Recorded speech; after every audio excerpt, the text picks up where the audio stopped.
tal? Sean todos ustedes bienvenidos a un nuevo video. Mi nombre es Fernando y como ya lo vieron en el título, el día de hoy vamos a resolver el problema de encontrar el enésimo número en la secuencia de Fibonacci. Para esto vamos a resolverlo con dos formas. La forma no óptima pero que resuelve el problema, obviamente, y la forma óptima en la que se resuelve este problema en Python. Así que, sin más contexto, vamos a comenzar de una. Lo que vamos a hacer es primero entender el problema, después vamos a llevar a cabo la solución con una función no óptima, pero que va a resolver el problema. Vamos a entender por qué no es óptima esta solución y después de esto vamos a ver cuál es la solución óptima utilizando programación dinámica. Entonces, sin más, vamos a comenzar.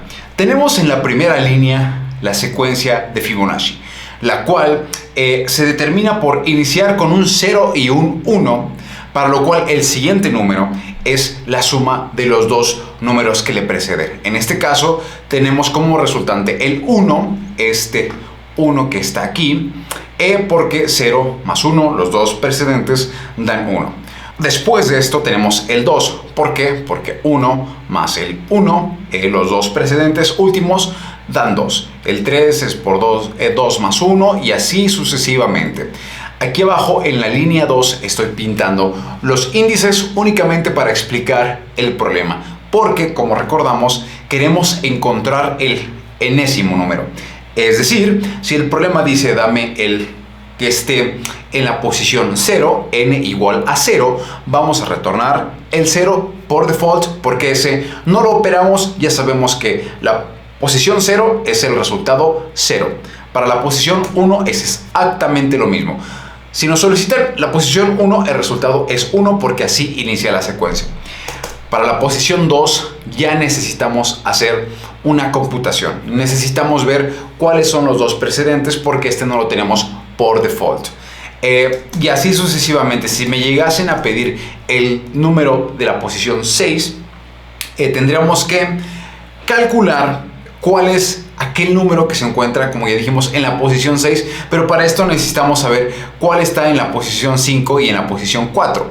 Y para saber cuál está en la posición 5 y en la 4, necesitamos saber cuál está en la 3 y en la 2 y así sucesivamente hacia atrás. En esto que acabo de decir, se podría inferir, se podría intuir que esto se resuelve con recursión, como evidentemente lo es. Así que vamos paso a paso. Hemos dicho que el 0 y el 1 vienen por default. En términos de recursión, que no vamos a profundizar, al menos en este video, sobre qué recursión, sobre las propiedades de la recursión, únicamente daremos por hecho que entendemos a grandes rasgos recursión.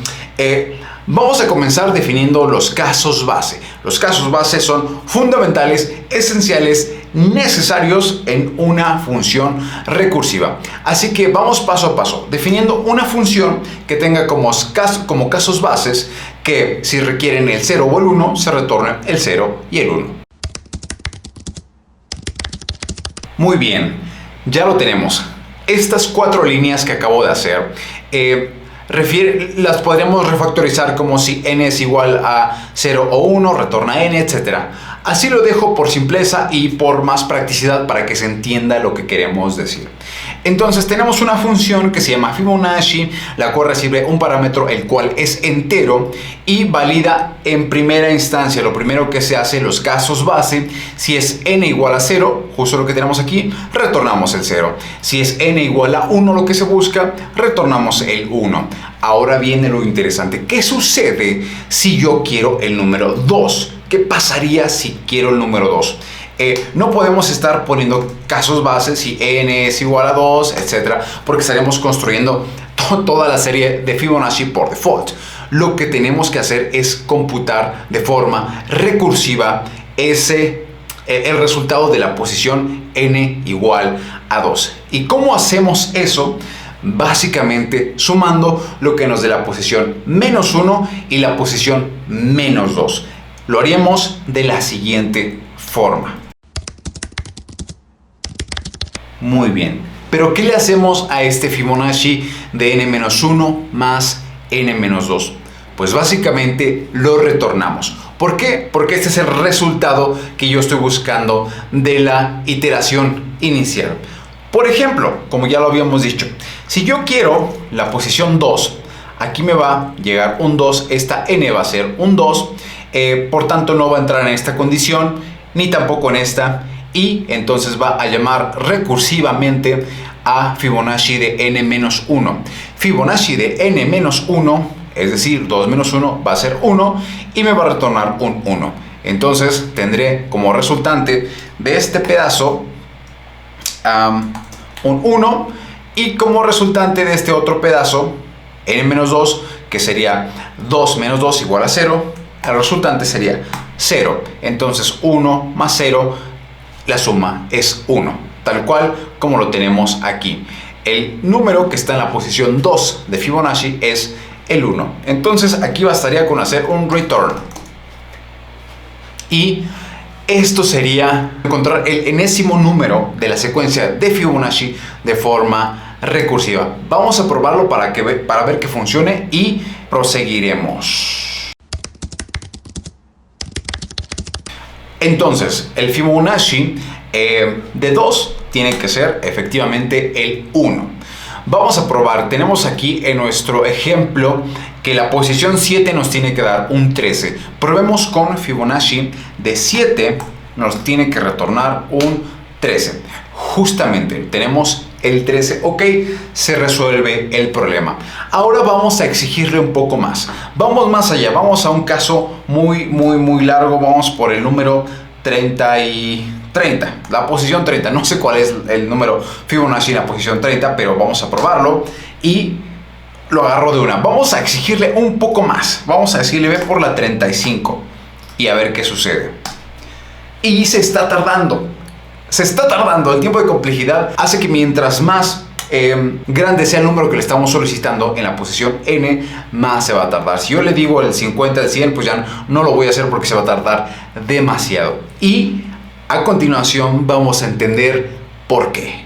Muy bien, vamos a comenzar a dibujar algo para que entendamos por qué la complejidad de esta función que acabamos de codear es absurda. Si decimos quiero f de 2 y vamos a ponerlo como un árbol, f de 2 está compuesta por f de n-1 más f de n-2. Esto quiere decir que va a llamar a Fibonacci de 1, este es un 1, y a Fibonacci de 0. Estas dos llamadas se realizan sí o sí.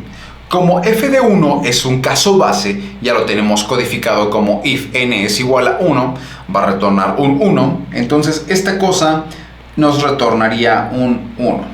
Ok, lo mismo con el 0, es un caso base y nos retornaría un 0.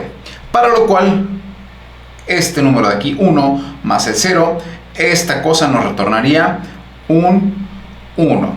Básicamente así. No obstante, aquí se ve muy simple, muy sencillo porque es el número 2. Pero vamos a hacerlo un poquito más complejo con el número 4. ¿Cómo se vería esto con el número 4? Si yo requiriera el Fibonacci número 4. Y aquí es donde vamos a tener evidencia de la complejidad de hacerlo de esta forma. Así que imaginemos nuevamente, con esto que ya ejemplificamos, que yo quiero el Fibonacci de 4. Ok, entonces Fibonacci de 4 requiere Fibonacci de 3 y Fibonacci de 2. Entonces vamos a dibujarlo. Ok, una vez que ya se hicieron estas llamadas, este stack en las llamadas recursivas, tenemos que computar sí o sí f de 3 y computar sí o sí f de 2. Entonces, f de 3 requiere que se compute f de 2 y f de 1. De la misma forma, f de 2 requiere que se compute f de 1 y f de 0. Y de este lado es exactamente lo mismo. Y listo, esto termina de crecer hacia abajo hasta que tocamos los casos base, los cuales son, como ya vimos, f de 1, f de 0, f de 1, f de 1, f de 0. ¿Vale? Entonces, lo que sigue a continuación es lo interesante. Entonces, para f de 3 tenemos que computar f de 2, tenemos que computar f de 1, y este 1 nos va a retornar un 1, que es nuestro caso base. Eso recordémoslo siempre, es nuestro caso base. F de 0 es un caso base y retorna un 0. F de 2 nos tiene que retornar la suma de 1, de este 1 más este 0, y entonces nos retornaría un 1. Entonces f de 2 retorna un 1. De este lado, f de 1 es un caso base, el cual nos retorna un 1, y por tanto f de 3 está compuesto por las llamadas de f de 2 y f de 1, los cuales retornan 1 y 1, y por tanto el resultado de f de 3 es 2. La suma de 1 más 1, 2. Ok, ya tenemos resuelto el lado izquierdo.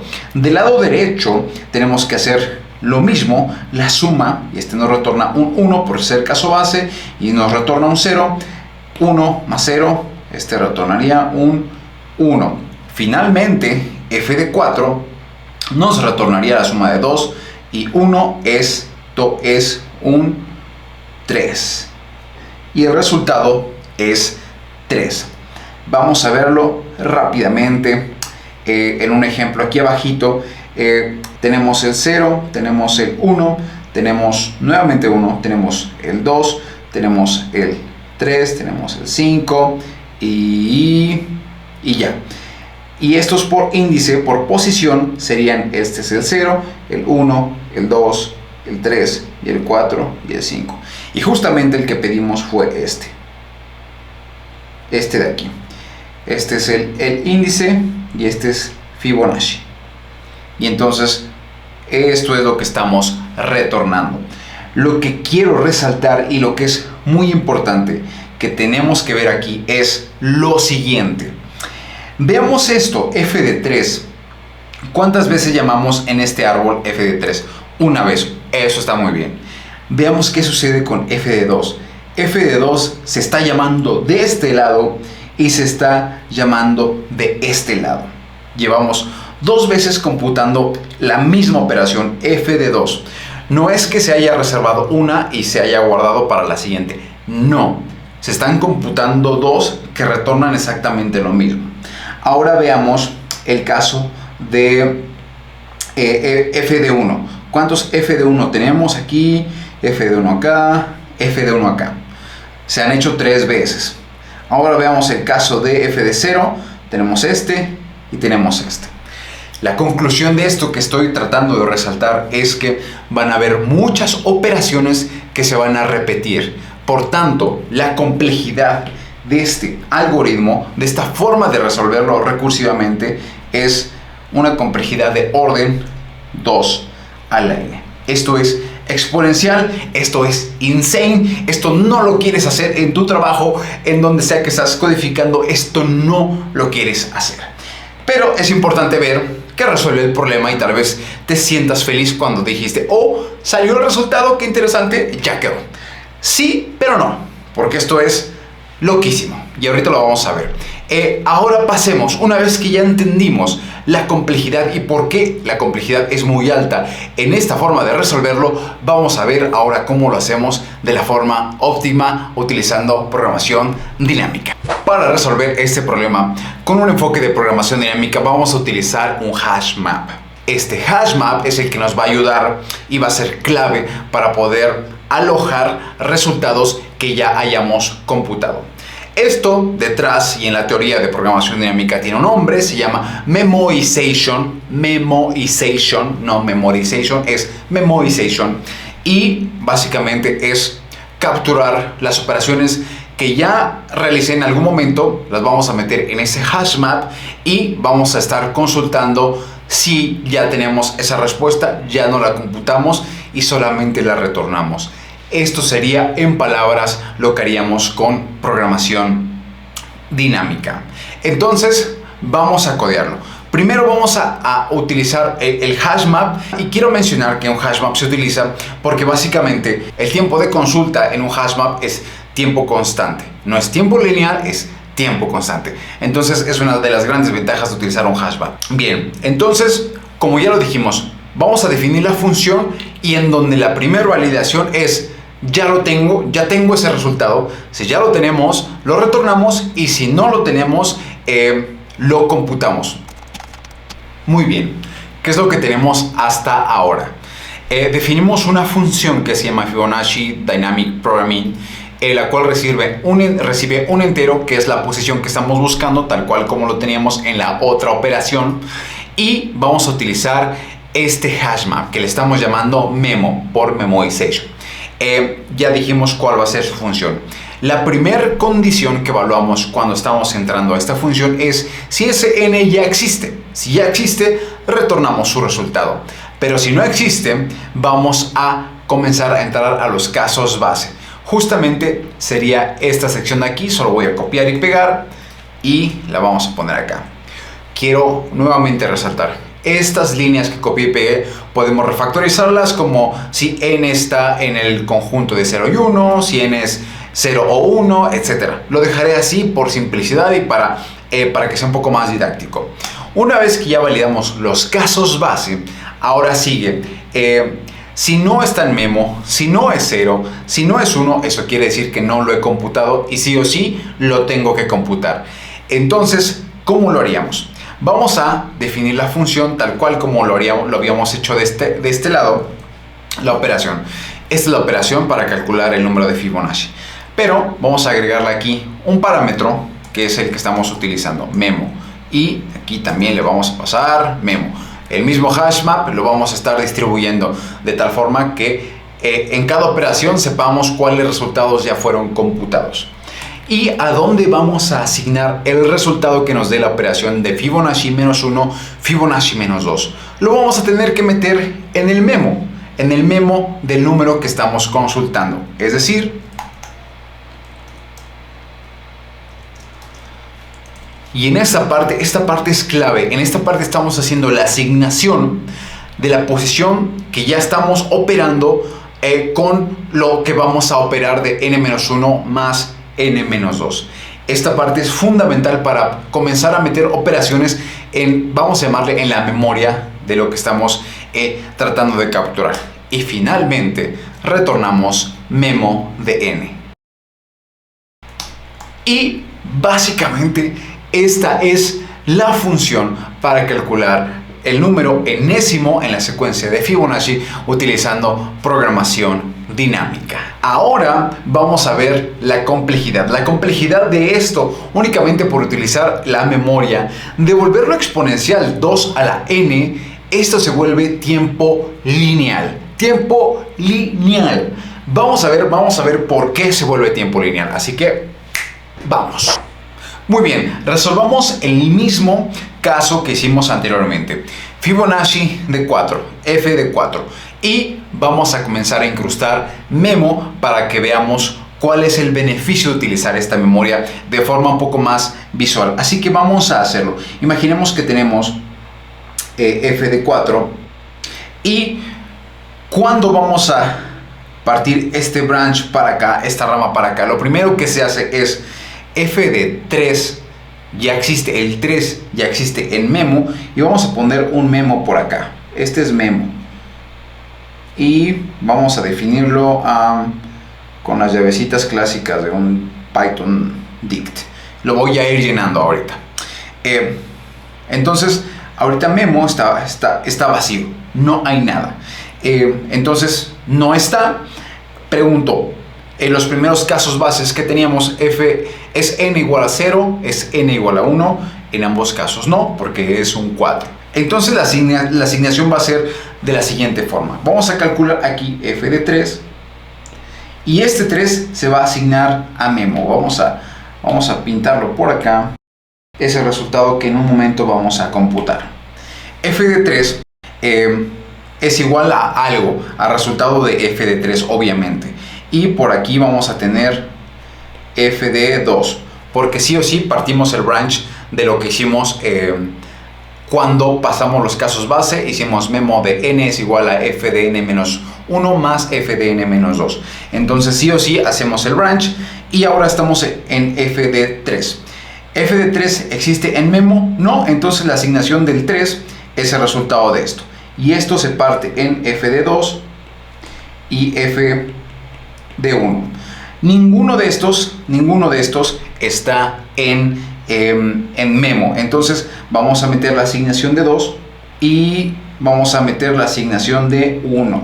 Y aquí tenemos f de 1 y f de 0. Lo que sigue a continuación es, llegamos a este punto. F de 1 es un caso base, entonces vamos a retornar acá y lo voy a cambiar de color. Retornamos un 1. F de 0 es un caso base, retorna un 0. Por tanto, ya tenemos resultado de f de 2. F de 2 es 1 más 0 es igual a 1. En nuestro hash map ya tenemos que f de 2 es igual a 1. Retornamos aquí entonces un 1. Luego necesitamos computar f de 1, pero f de 1 es un caso base, entonces retornamos su resultado. Y tenemos un 1 acá.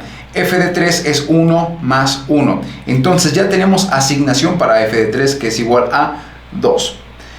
De este lado. Y de este lado ya terminamos. De aquí ya retornamos el 2. De este lado ya terminamos. ¿Qué sigue de este lado? De este lado tenemos que computar f de 2. Pregunto, ¿2 ya existe? Sí, ya existe aquí el 2.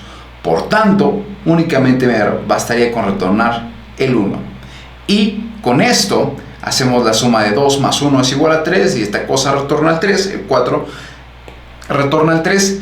Y lo que es importante mencionar es que ya no estamos computando lo que habríamos hecho aquí, f de 1, f de 0, ya no los computamos. ¿Por qué? Porque ya lo tenemos computados de este lado. De este lado ya lo tenemos en memo. Si esto fuese más grande, muchísimo más grande, obviamente el uso de memo se vuelve impresionante y se vuelve súper de muchísima utilidad. Nos estamos ahorrando gran parte del árbol al utilizar memo. Por tanto, el tiempo de complejidad de este algoritmo se vuelve lineal, 100% lineal.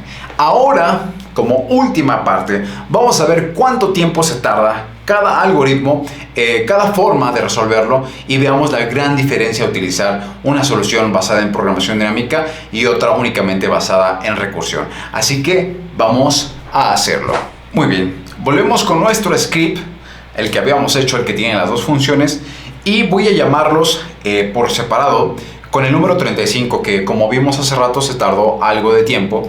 Y vamos a ver, vamos a ponerle time, Python -b, y si se va a tardar, vamos a llamar primero la función basada únicamente en recursión. Así que nos tiene que decir cuánto tiempo se tarda. Y dice que no se puede. ¿Por qué no se puede? Ok. Y vamos a esperar cuánto se tarda. Lleva ya algunos segundos, se tardó 3 segundos en computar Fibonacci de 35. Y este es el número, ese es el número resultante. Ahora vamos a utilizar el de programación dinámica. Y veamos cuánto se tarda. Complejidad lineal. Y tiene un bug. Muy bien, después de resolver el bug, estaba llevando a la otra función. Se tarda 0.053 segundos. Vamos a hacerlo ahora bien, ya que no haya interrupciones. Vamos a ponerle aquí el de 37. Vamos a agregarle nada más 2 segundos más, 2 posiciones más. Y vamos a hacerlo el Fibonacci anterior de esta forma, así. Y se va a tardar, en el otro fueron 3 segundos, aquí yo esperaría que se tardara un poco más, pero no tanto, 5 segundos tal vez, 8 segundos, fueron 8 segundos. Oh my god, sí es un montón. Y vamos ahora con la de basada en programación dinámica.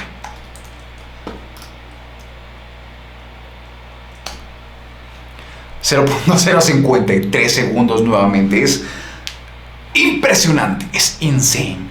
Entonces, ahí está. Así que allí lo tenemos. Hemos visto en este video cómo resolver el problema de encontrar el enésimo número de la secuencia de Fibonacci a través de dos enfoques, utilizando únicamente recursión con un tiempo de complejidad 2 a la n exponencial, insane, crazy, y utilizando recursión, pero con programación dinámica, utilizando Memoization. Espero hayas aprendido algo, hayas reafirmado algo a través de este video. De mi parte, sería todo. Nos estamos viendo en el siguiente video.